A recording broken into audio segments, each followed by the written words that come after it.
I used to think that invisibility was my gift, that if I stayed quiet enough, small enough, despite my size, I'd be safe from their cruelty. So I stitched silently, day after day, in the back of that cold boutique, sewing dreams into dresses I was never meant to wear. They walked in with champagne in their hands and venom on their tongues, women with bones like blades, who glanced at me like I was something sticky on the bottom of their heels. "Make it tighter," they'd say, smirking. "Not everyone has your problem." I'd nod, smile, and prick my fingers bloody behind the curtain. Not once did I cry in front of them, but the mirror knew. Every night I'd stare at my reflection, bloated, exhausted, and buried under other people's fantasies, and wonder if I was ever going to be more than a pair of invisible hands. Until the day I stitched something different, not for them, for me. One dress, one decision, one act of defiance so quiet, it thundered through everything I thought I was. That was the day I stopped being their shadow. If you've ever felt like your body didn't belong in the world they built, this channel is for you. Subscribe and turn on notifications. Here, we tell stories that deserve to be heard. My first memory of food isn't about taste, it's about shame. I must have been 5, maybe 6, sitting on the kitchen floor while my mother stirred a pot of rice and beans. I remember reaching for a second spoonful and her hand, fast and firm, smacking mine away. "You've had enough," she said, not looking at me. "You don't want to end up like your aunt." I didn't know what that meant then, but I knew it was bad, and I knew it had something to do with being fat. Food in my house was rationed like punishment. It was survival, not joy. My father worked 2 jobs, barely spoke. My mother was brittle and bitter, like she was constantly choking on her own disappointment. And I grew. Faster than the other girls. Wider, rounder. Always a size or 2 above the racks at the kids section. My clothes never fit right. My thighs chafed in the summer, and my mother, she started watching me like a warden watches a prisoner. Only one plate. No seconds. "Why are you always hungry?" It wasn't hunger I was trying to fix. It was loneliness. And food didn't judge. At school, it got worse. The kids were merciless. They called me names: whale, cow, mattress. But what stung the most was the way they'd laugh when I tried to pretend I didn't hear. I learned early on that if I wanted to survive, I had to disappear. So I stopped raising my hand. I avoided gym class. I took my lunch to the bathroom stall and ate in silence. A sandwich, a cookie, some stolen peace. I started sewing when I was around 11. My grandmother had this old, rusty machine in the back room, and on the days I couldn't bear to look at myself in the mirror, I'd lose myself in thread and fabric. Stitch by stitch, I created worlds where size didn't matter, only symmetry and silence. My body felt like chaos, but sewing gave me order. It became my escape, my hiding place, my salvation. But food never let go of me. Every celebration, every failure, every numb evening, food was there. Sweet, salty, greasy comfort. I wasn't binging. I was grieving the girl I never got to be, the one who got invited to sleepovers, who wore tank tops without shame, who ran in the sun without pulling her shirt down every 5 seconds. I imagined her sometimes, thin, smiling, free. But she was always someone else, not me. Teenage years were a blur of diets and disgust. I tried everything: cabbage soup, lemon water, meal replacement shakes. I even swallowed cotton balls once. Don't ask. Every pound I lost returned with vengeance. And with each failure, my mother's silence got colder. "You'd be so pretty if," she'd say, and then stop, like the rest of that sentence was too cruel to finish. But I knew how it ended. By 17, I had learned to fake indifference. I laughed at fat jokes before anyone else could. I pretended to be the funny one. I wore black, stayed quiet, and told myself I didn't care about prom or boys or being seen. But I cared. God, I cared. Especially when I got my first job at that little bridal boutique downtown. I started as a cleaner, taking out trash, steaming dresses, organizing pins. But one day, one of the assistants quit, and I offered to help with alterations. I was good, better than good. I could see a hem and know exactly where it needed to fall. Brides started asking for me. "The quiet one in the back," they'd say. They trusted my hands, even if they never really looked at my face. That shop became my prison and my sanctuary. Every day, I poured myself into gowns for women who wouldn't have lasted a second in my shoes. They waltzed in with their diets and detox teas, their thin wrists flicking through silk like it was nothing. They complained about being so fat, while I stood 3 times their size, holding pins in my mouth, pretending I didn't exist. They cried over size 6 not fitting, while I altered a size 20 in secret, for myself, after hours, one that I never finished. Years passed. I stayed invisible. I stopped eating in front of people altogether. I lived on coffee and silence. At night, I'd binge, then punish myself with shame and self-hate so deep it could drown an ocean. But I never cried. Not in front of anyone. I didn't believe I deserved sympathy. I thought, if I could just shrink enough, I'd finally be allowed to live. Sometimes I'd dream of making a dress for myself. Not just one that fit, but one that celebrated me. Folds, curves, scars, all of it. But I'd laugh it off. No one wants to see a whale in chiffon, I'd think. Stay behind the curtain. That's where you belong. So I stitched for others, watched them glow, and told myself that was enough. That invisibility was better than rejection. But something started to change. Slowly. Quietly. Like a thread being pulled loose. And one night, I found myself staring at a roll of emerald satin no bride had wanted. It was rich, bold, unforgiving. I ran my fingers over it, and for the first time in years, I didn't think of hiding. I thought, what if? But that story, that begins later. There's a silence that settles on you when you give up. Not the loud, dramatic kind you see in movies. No tears, no breakdowns, no fists to the sky. Just a quiet letting go, like dust finally giving up on floating.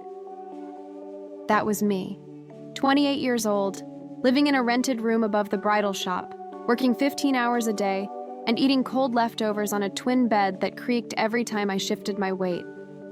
I hadn't touched a mirror in weeks. I stopped keeping track of my size. Numbers had lost their meaning. I wasn't a person anymore. I was function. Hands that stitched. A body that moved from task to task, unnoticed. It was winter when everything cracked. I remember because the heat had broken in the shop, and I was working on a rush order for a bride who insisted her waist be snatched to death. My fingers were numb, and I could barely see from the headache pounding behind my eyes. I hadn't eaten all day, or maybe the day before too. I couldn't remember. I reached for a needle, missed, and it slipped into my thigh, deep. I gasped, but no one came. Of course they didn't. It was after hours. I sat there on the floor, blood seeping through my leggings, and for the first time in years I whispered, "What am I doing?" The silence answered, "Nothing. You're doing nothing." I didn't go to the hospital. I didn't tell anyone. I limped home, wrapped the wound, and cried into a pillow so no one would hear. Not because of the pain, but because I realized that if I had died on that floor, it would have taken days for anyone to notice. And even then, it would have been because the brides were complaining their dresses weren't ready. I wasn't a person. I was a machine, replaceable, forgotten. The next morning, I couldn't get out of bed. Not from the leg, that had scabbed over. It was my spirit that gave out. My body felt heavy in a way that had nothing to do with weight. I stared at the ceiling for hours, thoughts spiraling into places I'm ashamed to admit. Places where I wondered if my absence would finally give the world the shape it seemed to want. A world without me in it. Food lost its taste. I'd eat until I couldn't breathe, then lie still, clutching my stomach like it could hold together what was falling apart inside. My clothes barely fit, but I couldn't bear the idea of buying new ones. I wore the same oversized sweater every day, sleeves chewed at the cuffs, stained with threads and coffee. I didn't want to be seen, not even by myself. One day, I caught my reflection in a store window. I didn't recognize the woman staring back. Puffy face, eyes sunken, skin pale from years of no sunlight, no joy. I stood there frozen, people brushing past me like I was part of the building. And I thought, how did I get so far from myself? That night, I sat on the floor with a pile of fabric samples I had hoarded over the years. Silks, tulles, satins, scraps of other people's dreams. I wrapped a piece of lace around my arm and thought about all the bodies I'd shaped to perfection. All the women who had left my hands feeling beautiful, powerful, seen. And yet, I had never once allowed myself the same grace. Then came the memory. I was 15. A classmate's mother had come in for a fitting. She was loud, sharp-tongued, one of those women who always smelled like wealth and condescension. She laughed when she saw me. Not cruelly, not directly, but with that kind of laughter that slices sideways. "She's the seamstress?" she asked. "Well, bless her hands, though maybe someone else should be advising on fit." Everyone laughed, even the bride. I had smiled, bit my tongue, stitched in silence. But that moment stayed lodged in my chest like a needle I never pulled out. It festered, warped me, convinced me I was meant to stay behind the curtain, that women like me were not meant to be dressed, only to dress others. That night, sitting on my bedroom floor, surrounded by scraps and ghosts, something shifted. Not a miracle, not some grand epiphany, just a flicker, a whisper. The tiniest ember of defiance. What if they were wrong? The next morning, I did something I hadn't done in years. I went into the shop early and stood in front of the full-length mirror, the one I usually avoided like a threat. I stood there, staring. My arms looked massive, my belly pressed against my waistband. My thighs were wide and soft. I hated it, but I didn't look away. I forced myself to stay, to see. And then, I took out a bolt of emerald satin, the one no bride had chosen, the one I had kept tucked away for no reason other than a feeling I couldn't name. I ran my hands over it, heavy, bold, deep like the ocean. I laid it out, took my own measurements, trembling, heart pounding, and began to sketch. For the first time, I wasn't making a dress to hide or flatter or trick the eye. I was designing something to honor the truth of my body, to say, I exist. But that was just the beginning. The dress started as a secret. I didn't tell anyone. I worked on it after hours, when the boutique was silent and the mannequins stood like sentinels in the dark. The emerald satin clung to my fingers like it already knew it wasn't meant for anyone else. I didn't have a plan. I didn't even have confidence. But I had a pulse again, and that was something. Each night I'd measure, cut, pin, sew. Not for a client, not for a deadline, for myself. For the girl who'd been silenced in dressing rooms and laughed at in cafeterias. For the woman who had stitched herself out of existence one hem at a time. At first it felt like blasphemy. Like I was trespassing on sacred ground not meant for bodies like mine. Every time I shaped the bodice, my hands would shake. Every time I tried the fabric against my own body, I expected a voice to yell from the shadows, "Who do you think you are?" but the shadows stayed quiet, and so I kept going. Little by little, the dress took shape, not to hide my curves, but to follow them, not to minimize, but to declare. I refused to use darts that cinched or cuts that shrunk.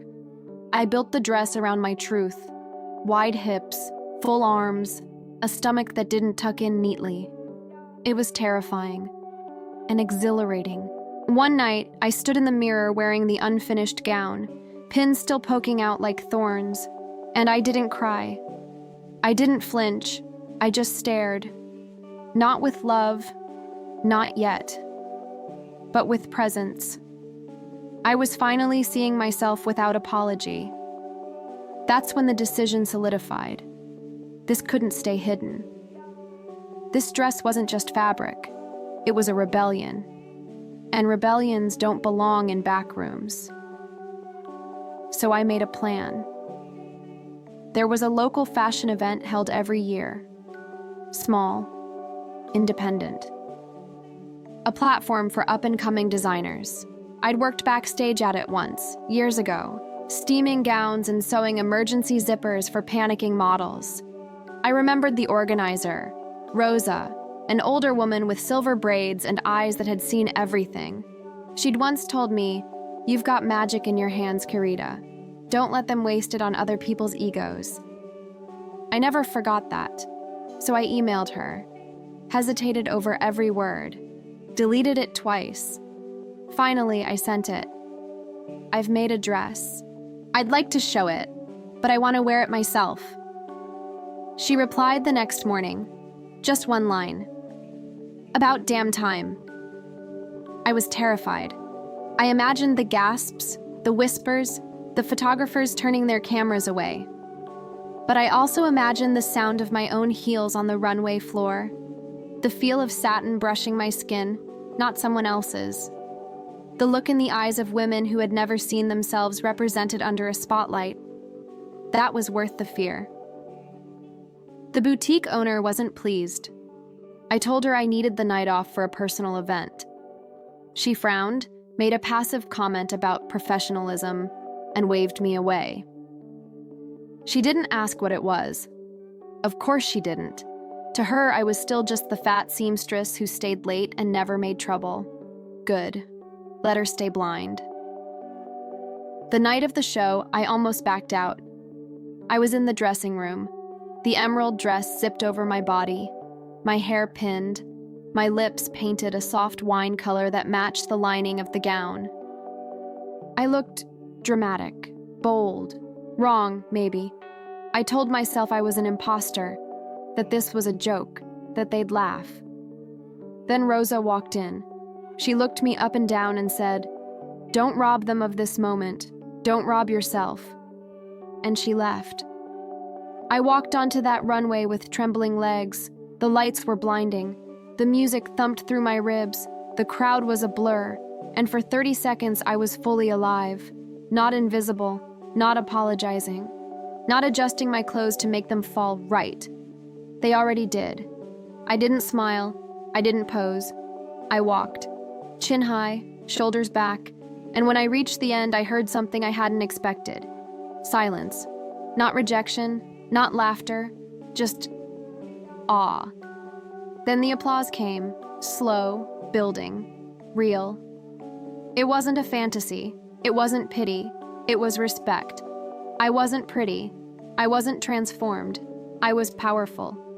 After the show, people came up to me, strangers, other designers, even one of the models I used to tailor for, and said things like, "Thank you," and "I've never seen someone like me up there." And I realized something vital. This was never just about a dress. It was about reclaiming space, about telling the world, you don't get to decide who is visible. I went home that night barefoot, holding my heels in one hand, and my phone buzzing with messages from people who had seen the photos online. I lay in bed, dress still on, makeup smudged, and felt, for the first time, that I had stepped into a life that belonged to me.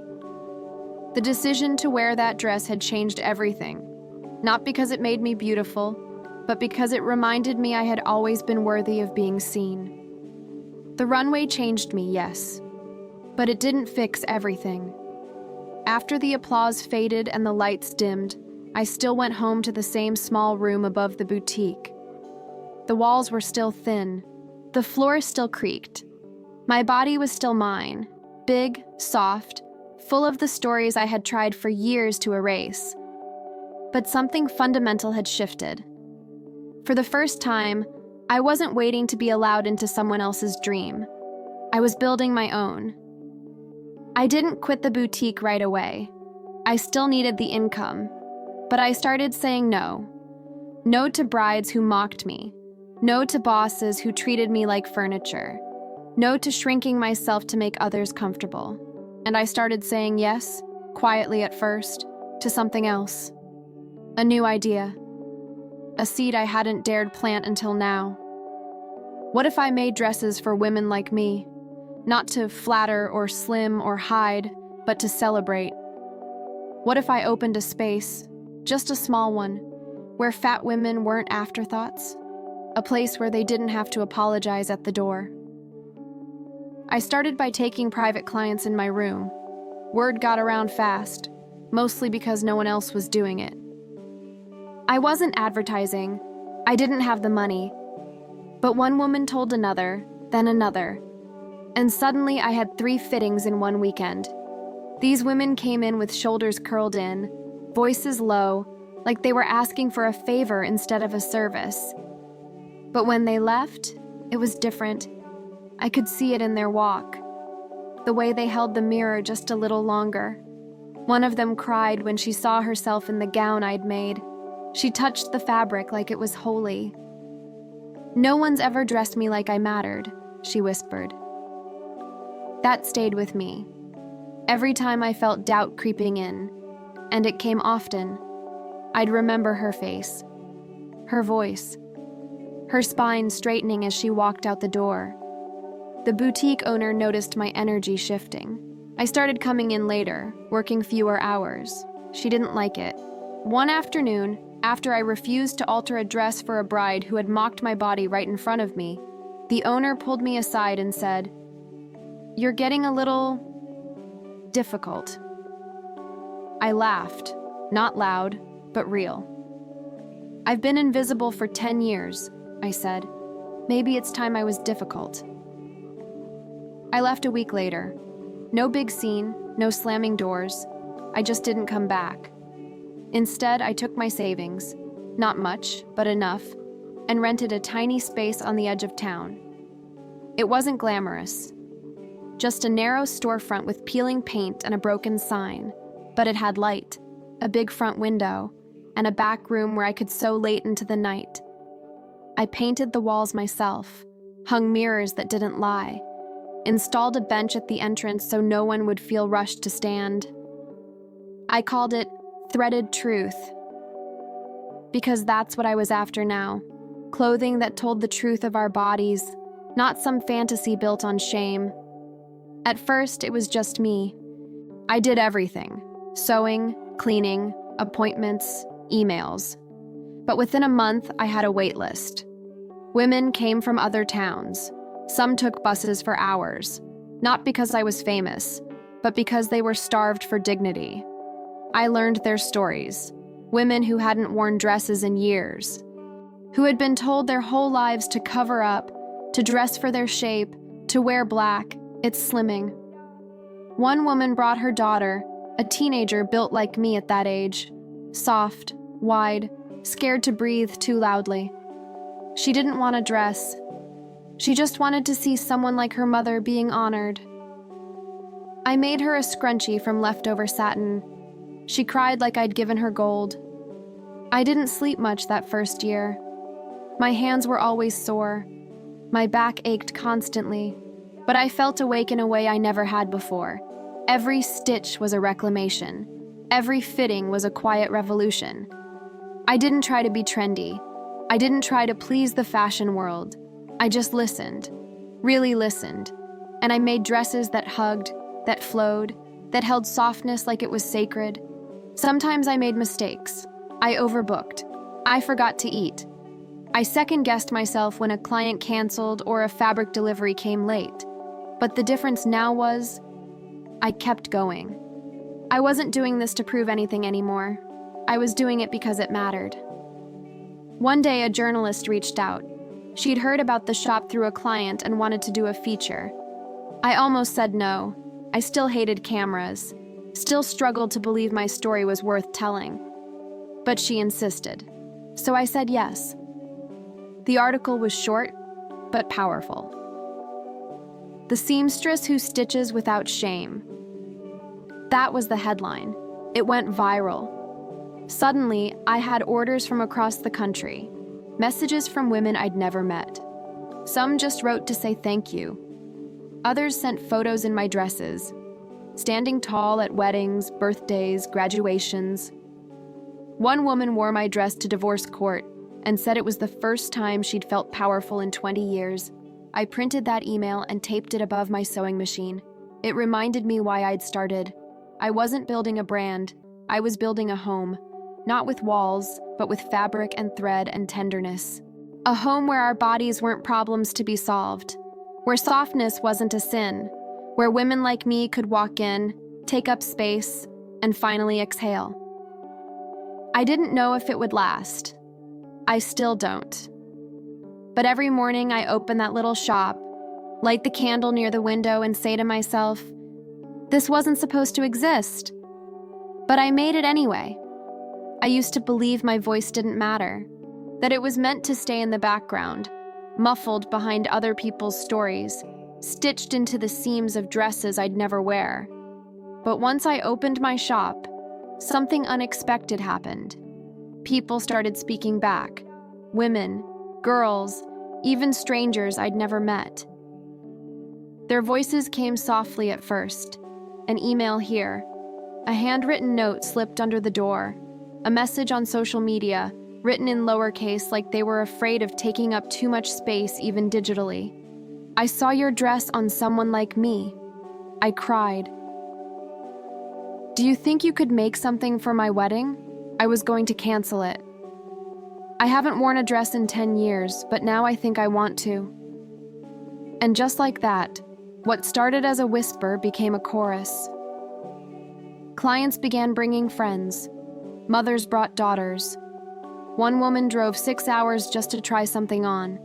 She didn't buy anything. She didn't have the money. But she said she needed to know it was real, that a place like mine existed. She sat on the bench by the window, tears rolling down her cheeks, and said, "You don't know what this does to people like us." But I was starting to understand. I thought I had opened a dress shop. What I had really opened was a mirror, one that didn't distort, didn't shame, didn't lie. A place where women saw themselves reflected without fear. And in return, they reflected me. I didn't realize how hungry I'd been to hear other people's truths until they began flooding in. Stories that mirrored mine, but also cracked it wide open. A nurse who had been told by her supervisor to wear looser scrubs because your size is distracting. A teacher who hadn't stood in front of her class without a long cardigan in 15 years. A teenager who had been turned away from her prom dress fitting because we don't carry anything above a size 12. Every time they told me their story, I stitched a little more justice into the work. One day, I received a package in the mail. No return address. Inside was a photo, an older woman standing in front of a mirror wearing one of my dresses. Her hair was silver, her smile radiant. On the back of the photo, she'd written, 62 years of hiding. Not anymore. Thank you. I kept that photo in my wallet. It reminded me that every time I doubted myself, when a client ghosted me or a zipper broke right before a fitting, or I felt that old shame creeping back in, this work was bigger than me. The echo of other voices became my backbone. They gave me courage. They gave me accountability. I started hosting small gatherings in the shop after hours. Nothing fancy, just tea, music, a rack of samples, and an open invitation for anyone who wanted to feel seen. At first, only a few women came, then a few more. One night, we had 12 bodies packed into my tiny shop, laughing, crying, sharing memories of dressing rooms and diets and doctors who never looked them in the eyes. That night, one of them, Clara, stood up and said something I'll never forget. "We've been waiting our whole lives for permission, but no one's coming to give it. We have to give it to each other." That became the heart of everything I did. I put that quote on the wall above the fitting room mirror. Clients started taking photos with it. Some began bringing small gifts, a candle, a flower, even a custom pin with the shop's name on it. One woman embroidered my logo onto a tote bag and mailed it from another country. They weren't just buying dresses, they were building something with me. One day, I got a message from a plus-size influencer, someone with a huge following, someone I had admired quietly from a distance for years. She said, "I heard about your shop, would love to collaborate."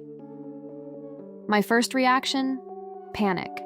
Who was I to collaborate with anyone?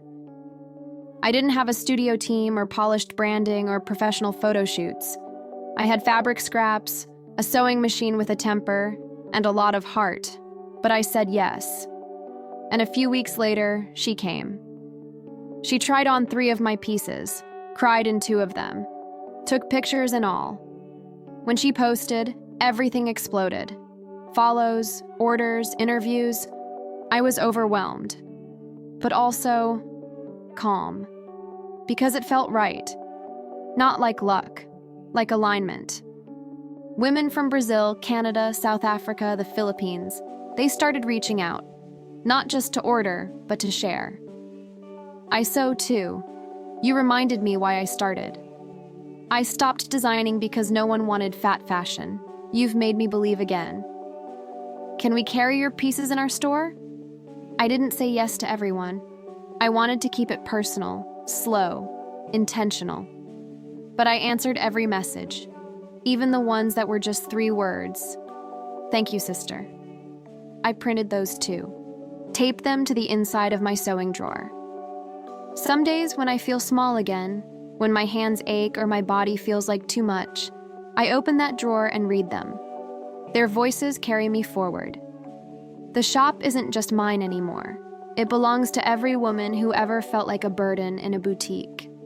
To every fat girl who pretended not to care when her size wasn't on the rack. To every mother, every elder, every teen who whispered, "Do you have anything for me?" and braced for the no. Now, the answer is yes. Yes, you belong here. Yes, your story matters. Yes, your body is worthy. Always was. Always will be.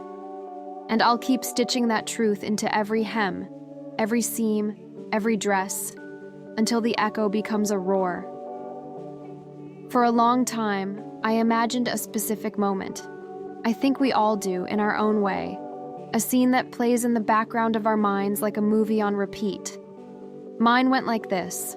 I'd be successful, glowing, standing tall in one of my own gowns, surrounded by people who respected me. And she would walk in, the boutique owner, or maybe one of the brides who had mocked me, or my mother. Yes, sometimes it was my mother. She would look at me, stunned, humbled, realizing everything she had never seen in me. She'd try to speak, but the words would catch in her throat. I wouldn't need to say anything. I'd just smile, calm and radiant, and turn away, victorious. That was the fantasy, the justice I thought I wanted. But the scene never came. Not like that. One day, I did see the boutique owner again. It was at a local vendor event. I was showcasing some of my new pieces. She was just passing through. She saw me, blinked, did a double take. Her mouth opened slightly, but she didn't say a word, just kept walking. No apology, no recognition, nothing. And I realized in that moment that I didn't feel angry.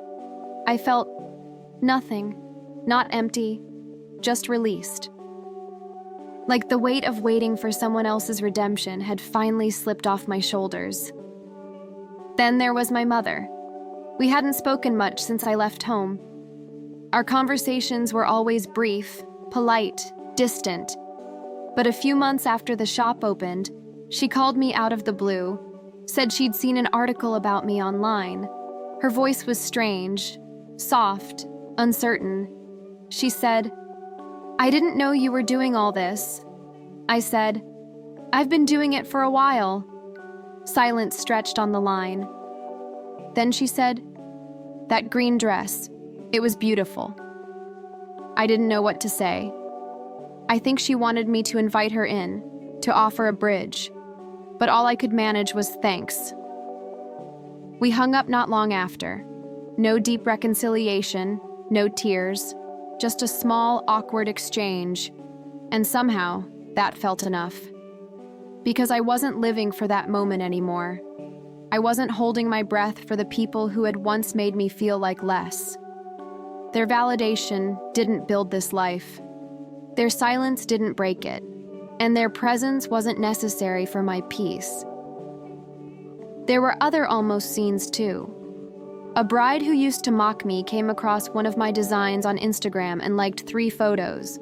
A former coworker messaged me asking if I was hiring, said she admired what I was doing. I responded kindly, professionally, but I didn't feel the surge of revenge I thought I would, because by then, I had already won, quietly, steadily, on my own terms. One evening, I was closing the shop when a young girl and her grandmother walked in. The girl was maybe 12, chubby, shy, hiding behind her hair. Her grandmother said she wanted to see where the dresses come from. I knelt down and said, "Do you like dresses?" She nodded. I asked, "Do you want to try one?" Her eyes widened. "Can I?" "Of course," I said. I found one that was soft and stretchy, a deep burgundy with a little shimmer. We slipped it over her head, and when she looked in the mirror, she didn't say anything. But her hands moved slowly over the fabric like she was touching something precious. Her grandmother whispered, "She's been so afraid of her body." I nodded. I understood. That little girl stayed in the mirror for almost 10 minutes. Then she looked at me and said, "Do you think I could make one like this one day?" I smiled. "I think you could make something even better." That moment, that quiet, sacred moment, meant more than any fantasy of proving myself to the people who hurt me. Because the truth is, the scene I had been waiting for wasn't a confrontation. It was a continuation of healing, of visibility, of building something that lasts beyond revenge. I used to think closure would come when someone else admitted they were wrong, but real closure came when I stopped needing it. When I filled the space they left behind with something beautiful, something real. Now, when I look back, I don't want to rewrite the past. I don't need to confront everyone who made me feel small. I don't need a stage or a spotlight to declare my worth. I see it every day. In the women who come into my shop, in the hands that touch the fabrics with reverence, in the dresses that carry our stories like armor. The justice I craved wasn't loud or dramatic. It didn't come with gasps or apologies or applause. It came with quiet mornings, full mirrors, soft fabrics, and the knowing that I no longer needed anyone else to recognize my worth for me to finally live it. The scene I had waited for all my life never came, and I'm grateful. Because what came instead was something better, peace. I used to think my body was the problem, that if I could just carve it down, shrink it, force it into something acceptable, my life would finally begin. But the truth is, this body, the one I spent years trying to escape, never gave up on me. Not once. It carried me through every insult, every dressing room breakdown, every skipped meal, every binge, every night I lay awake hating the reflection in the mirror. It kept breathing, kept moving, kept holding me together when my mind was unraveling. I owe it everything. This body stitched my first dress. This body bent over sewing machines until the light outside turned black. This body walked that runway, opened that shop, held strangers as they cried, built a world that didn't exist, one dress, one fitting, one brave moment at a time. And now, when I look in the mirror, I still see the stretch marks, the rolls, the dimples, but I also see strength, grace, defiance. I see a life that refused to stay invisible. My belly, once the source of my deepest shame, is now where I feel the most grounded. My arms, wide and soft, have become the place where other women feel safe. My thighs, rubbing together, strong enough to stand through every storm I thought would break me. I don't wish for a different body anymore. I don't dream of a thinner version of myself living a better life. This life, right here, right now, in this body, is the one I fought for, and it is enough. More than enough. Sometimes I think about the little girl I was, the one who ate in bathroom stalls, the one who flinched at her own reflection. I want to go back and hold her, tell her she was never broken, that the world lied to her again and again, but she survived anyway. That one day, she would grow up to make dresses not to disappear in, but to be seen in. That her softness would become her strength, that her story would matter. I wish she could see me now, not because I'm perfect, not because I figured it all out, but because I stayed. I stayed long enough to find the truth under all the noise. And now I live that truth every day. I see it in the eyes of every woman who walks through my door and exhales like she's been holding her breath for years. I see it in the way they touch the fabric, uncertain at first, then with wonder. I see it in the way they stand taller when they leave. This shop is small. My name isn't on billboards. I'm not rich. But I have something I never dreamed I'd have. A place where I belong. A body I no longer fight. A life I built with my own two hands. And every time I light the candle by the window in the morning, I say a quiet thank you. Not to the world, not to the people who doubted me, but to this body that held the line, this body that carried me home. If this story touched something in you, if you've ever looked at your own reflection and felt that ache of not being enough, I want you to know, you are not alone. You never were. Your body is not your enemy. It is the archive of everything you've survived, and maybe, just maybe, it's waiting for you to come back to it. If this story resonated with you, subscribe and turn on the notifications. We tell stories here that deserve to be heard, and I'd love to know where you're listening from. Leave a comment below with your city. Let's remind each other how far our voices travel. Because no matter what they told you, no matter how long you've waited, your story matters. And it's never too late to wear something that finally fits it.